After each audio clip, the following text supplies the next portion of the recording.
Здраво, драги родители! Добре дојдовте на видеото за свесното родителство. Денешното видео гласи како спасувањето на нашите деца ги учи на неодговорност.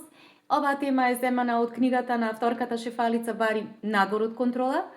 И веднаш Шефали ја започнува оваа тема со едно прашање до родителите. Родители, зошто прибегнуваме постојано кон своеволни наметнувања како алатка за од која што децата учат, наместо ние да дозволиме децата природно да учат од последиците, од природните последици, од нивните постапки и однесувања.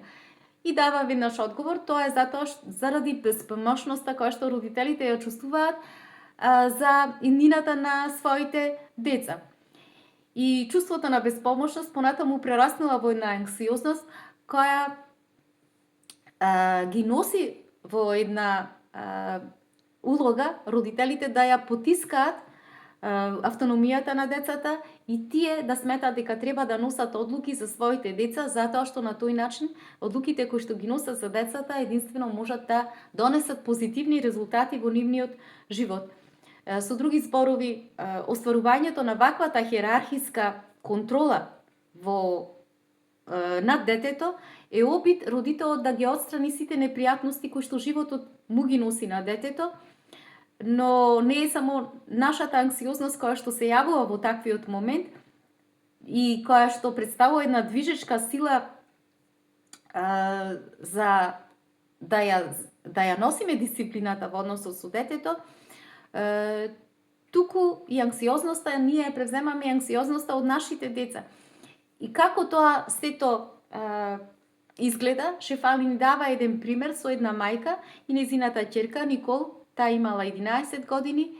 Нејзината ќерка постојано доцела на училиште затоа што не успевала да стане на време, да го фати училишниот автобус и со него да замине на училиште. Постојано се враќала од постојка, плачела дека се задоцнила и ја молела својата мајка да ја носи на училиште. И колку повеќе се случувало тоа, кај мајката се развивало едно чувство на невредност, едно чувство на лутина, на огорченост, на невреденост. Но сепак мајката тоа го правела секојдневно, продолжувала со спасувањето на својата ќерка, но истовремено што се случувале? Секојдневно битки се воделе во колата кога ја носела на училиште. Изборувала и држала предавања, се расправале, надевајќи се дека од сето тоа кое што го предавала како совети, како лекции, дури и во битки влегувала, дека од сето тоа еден ден ќе научи нешто нејзината ќерка и дека ќе го прекини тоа нејзино однесување. Но кога се случило тоа? Тоа се случило, прекинувањето настанало кога дошла кај Шефали и кога мајката конечно сватила дека причината зошто нејзината ќерка постојано тоа го правила била тоа што мајката всушност соработувала со неможноста на нејзината ќерка да управува со времето, да научи дека да управува со времето кое што било дадено на Сабајле за да може да си го организира утринскиот распоред и да замине на училиште. И мајката пак зошто така се однесувала? Затоа што постојано се плашела и сакала да го заштити нејзиното дете од притисоците кои што животот секојдневно и ги носел. Меѓутоа, после некое време, кога сватила конечно мајката дека всушност таа само со тоа што со нејзиното однесување секојдневно со тоа што ја носи на училиште само и предизвикува поголема штета. И направило едно преиспитување да види дали ова мајка всушност дали и недостасуваат вештини на својата ќерка за да може да направи еден утрински распоред, за навремено да стаса на училиште, или пак не гледала, незиното дете не гледала потреба од тоа нешто, затоа што незината мајка секојдневно ја спасувала, ја носела на училиште. Значи, конечно, кога ги приспитала сите работи, сватила дека незината ќерка и како поседува такви вештини, меѓутоа, значи, мајката требала да влезе во една состојба во која што ќе ја прекине таа динамика помеѓу неа и незиното дете. Шефали, значи, тука објаснува дека е клучно што е за родителите. Родителите, кога ќе видиме дека нашите деца имаат некое несоодветно однесување, да утврдиме дали и да преиспитаме дали тоа несоодветно однесување кај детето е заради недостаток на вештина во справувањето со дадена ситуација или пак тоа е заради што ние никогаш не сме им дозволили на децата да ги почувствуваат природните последици од своите постапки, кои што во тој момент се навистина не соодветни. И во овој случај, значи, мајката забележала дека незиното дете поседува вештини, но немала потреба тоа да го прави затоа што таа изигрувала шофер за незината ќерка.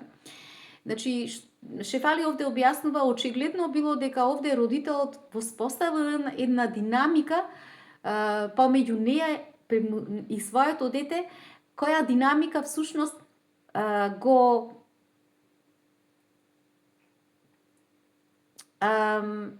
била штетна, но единствена кој можел да ја смени таа динамика? Можела само таа да ја смени. Значи, мајката, затоа што таа ја наметнала, таа ја носила, се согласила да ја носи на училиште својата ќерка.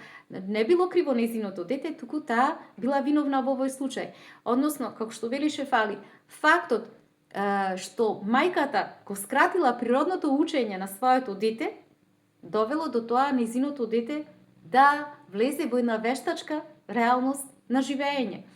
И, значи, мајката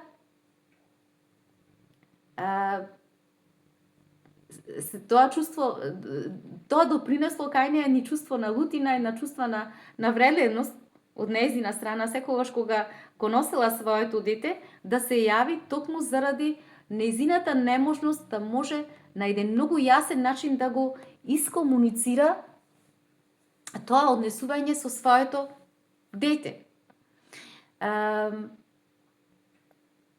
И наместо тоа што правела мајката? Мајката ја превземала анксиозноста од својата ќерка. Меѓутоа Шефали тука што им објаснува на родителите. Родители, анксиозноста не може целосно да се одбегне. Таа постои. Значи, исто како што дишењето постои, така и анксиозноста ќе постои. Таа е неминовен дел од животот.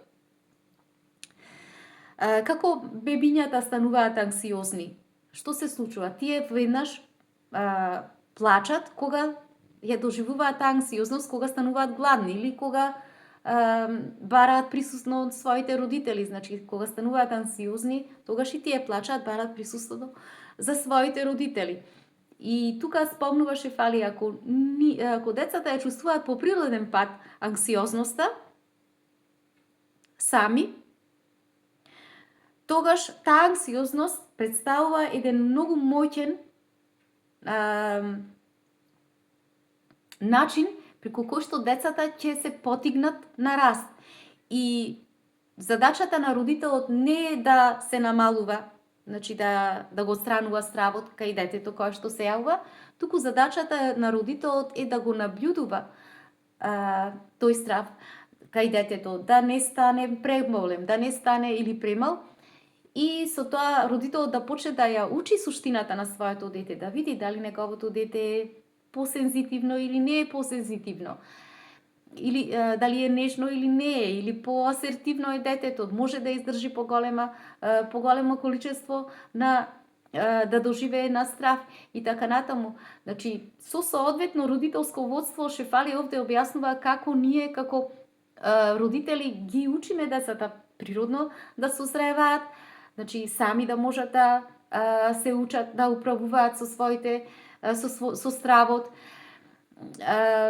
и при тоа родителот да биде свесен дека е во ред детето одредено оптимално ниво на страв да доживува. Меѓутоа, ако родителот тој го префрла постојано стравот врз детето, тогаш што може да се случи? Да се преоптовари детето со страв и сето тоа да биде кочница, едноставно или пак да му се однесе природното наследена способност на детето за само издржливост.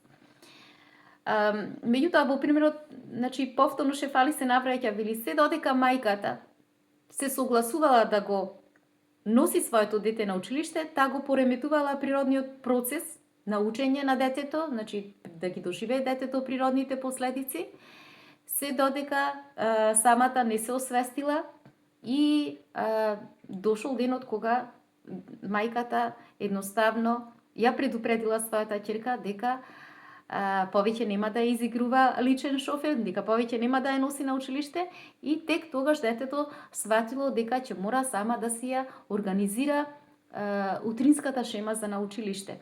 Меѓутоа Шефали вели овде важно е да знаеме родители дека во секој случај ние не смееме да ги оставиме децата сами, туку мора да им бидеме соодветна поддршка и во таа работа, затоа што ако ги оставиме сами на себе, неминовно ги носиме децата во неуспех.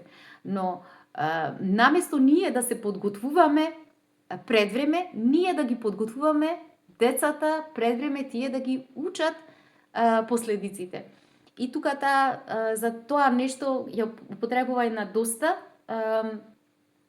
успешна техника, вредна техника. Ја употребувала така и својата ќерка, ја употребувала и кај голем број на родители, кај децата на родителите, на тој начин што ги учела родителите како да ја развиваат способноста да се справуваат децата во различни ситуации, односно ги учела родителите како да поставуваат пред време едни социјални ситуации или домашни ритуали, за да може детето побрзо и ефикасно да научи, значи да се бања, да спие на време, да ги извршува домашните задачи и така натаму. Бидејќи таа во самиот пример овде со мајката забележала дека незиното девојче Никол кога се разбудувало наутро, мајката очекувала сите тие работи сама таа да ги изврши и не било ни чудно затоа што девојчето доцнело на училиште, туку наместо тоа, значи Шефали ја научила како таа, значи да седи тука, да го наблюдува своето дете, да остане во својата, мајката да остане со својата непријатност и да ја гледа ќерката на почетокот како сама ги спрема своите книги, ја спрема својата ташна, ги подготвува домашните работи, зачистува зад себе, во својата сопа, во купатилото и така натаму. Значи, да гледа, да ја наблюдува, за да може нејзиното дете да ја поврзе причината со природната и да ја доживее природната последица. Значи, навремено да стаса на постојка, за да може и да навреме да стаса на училиште. Значи, Шефали им објасна на родителите, кога децата природно се учат по природен пат, без страв, природно ги доживуваат последиците. И нормално е дека децата природно дека ќе почнат да ја градат храброст кај себе, само иницијативност да градат кај себе, нормално сами да почнат да се регулираат, да го регулираат својот страв. Природно на тој начин стануваат и само дисциплинирани децата, или како што вели Шефали, се учат децата природно сами да го газат своето собствено детство. И повторно се навратила Шефали се навраќа на примерот последната недела кога дошла кај Шефали сама мајката и рекла: Шефали, имам нешто да ти кажам. И се обратив на ќерка ми минатиот понеделник и реков: денес е понеделник, Никол, а да отидам до училиште, да ја испомнам на учителката дека може ова недела да задоцниш за на училиште, но тогаш застанала пред својата мајка со една голема самодоверба, Никол и рекла: мамо, од денес повеќе тоа нема да има потреба никогаш повеќе тоа да го правиш. и навистина и рекла на Шефали, мојата ќерка, цела недела не го пропушта автобусот, редовно оди со автобусот на училиште. И Шефали овде им објаснува на родители, дека неа многу било јасно дека поголемиот број од родителите не се подготвени да дозволат децата да ги доживеат при своите природни последици. Зошто? Затоа што се премногу вложени во една идеја или во зачувањето на имиџот за добар родител. А имиџот за добар родител е тој кој што никогаш не дозволува детето да биде безпомошно, односно тој имидж кој што не дозволува децата да страдаат. И кога Шефали им објаснува на родителите, кога самите родители навистина би можеле да си ја видат иронијата, абсурдноста од нивната позиција во која што влегуваат, тогаш може би поинаку би постапиле.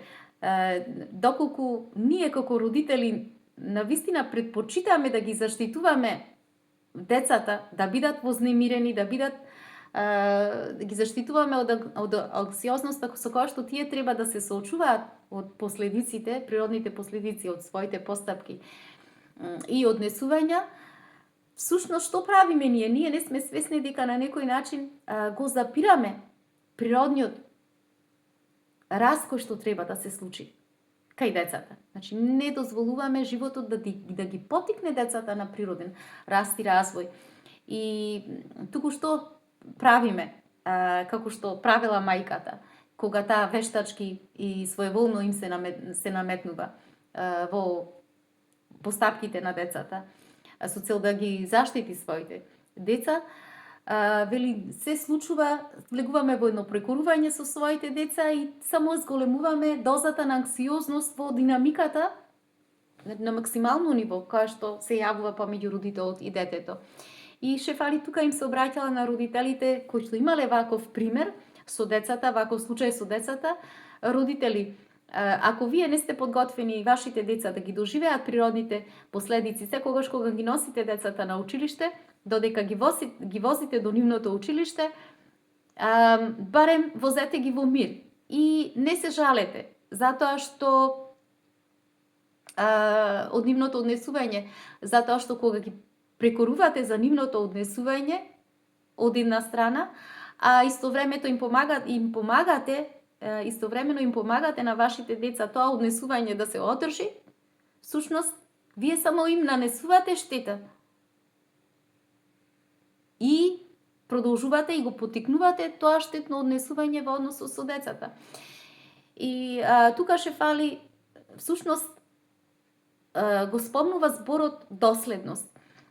И книгите вели за дисциплина го содржат зборот доследност, меѓутоа тој потполно се разликува овој принцип на доследност отколку во свесното родителство, затоа што во книгите за дисциплина кои што таа ги читала и ги читала и ги разработувала самата,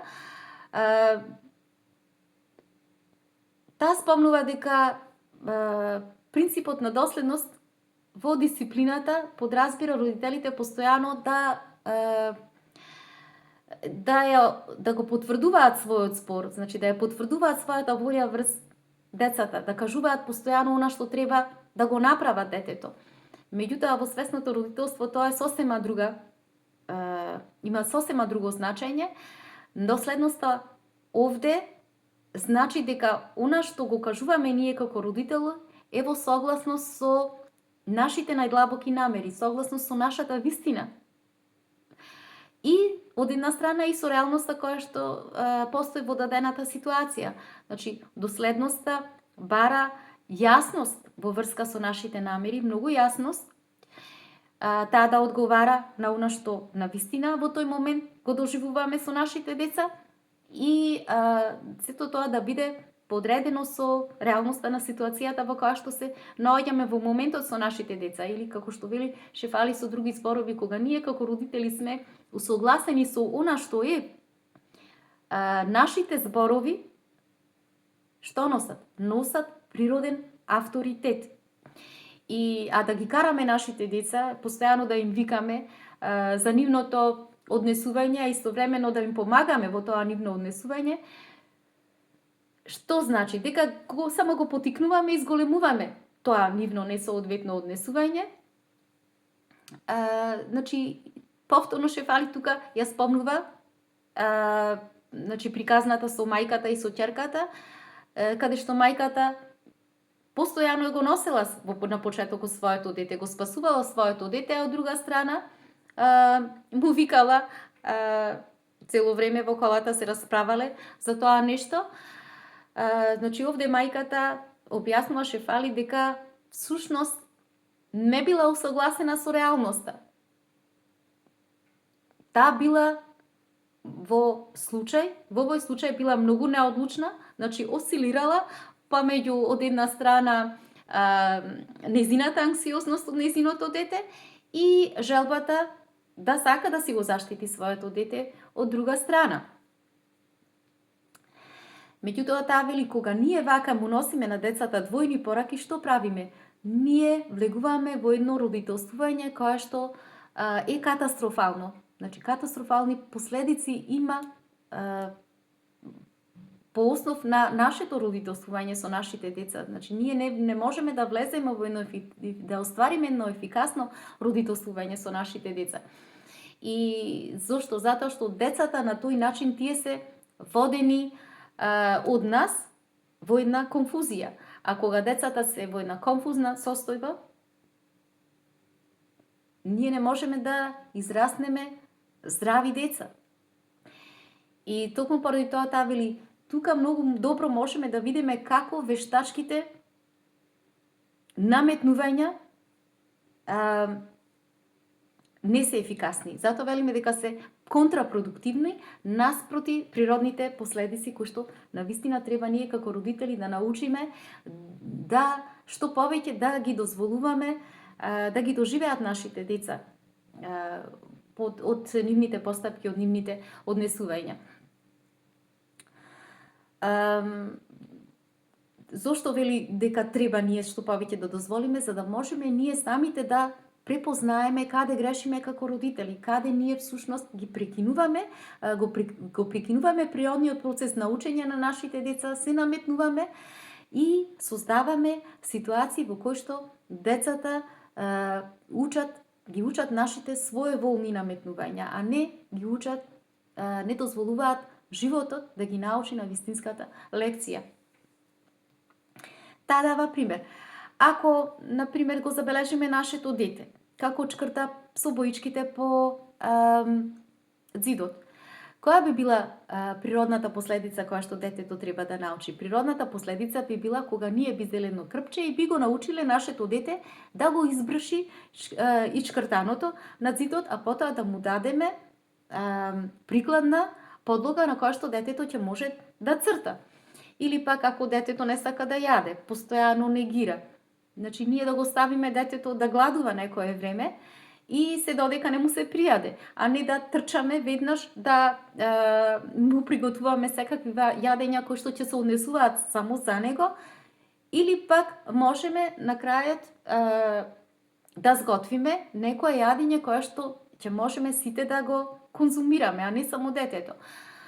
Или пак ако детето не носи не сака да пишува домашна работа на училиште, ќе го испратиме со ненапишана домашна работа, а не како родители ние да му ја пишуваме домашната работа, затоа што каде се појавила првата причина? Првата причина се појавила на училиште, каде што значи причината е да се напише домашна работа, за да може да се одживее и последицата таму каде што е местото повторно во училиштето. Природната последица е во училиштето, каде што детето треба да ги сноси последиците од тоа што значи каде се поставила првично задачата за домашно.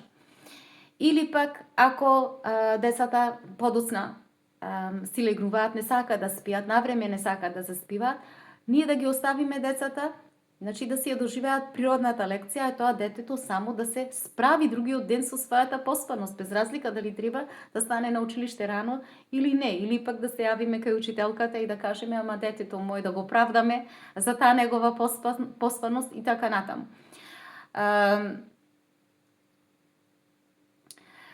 Значи, овде ше фалим објаснува на родителите. Родители, можете да видите дека во секој случај природната последица е таа која што на најдобар начин ќе ги научи децата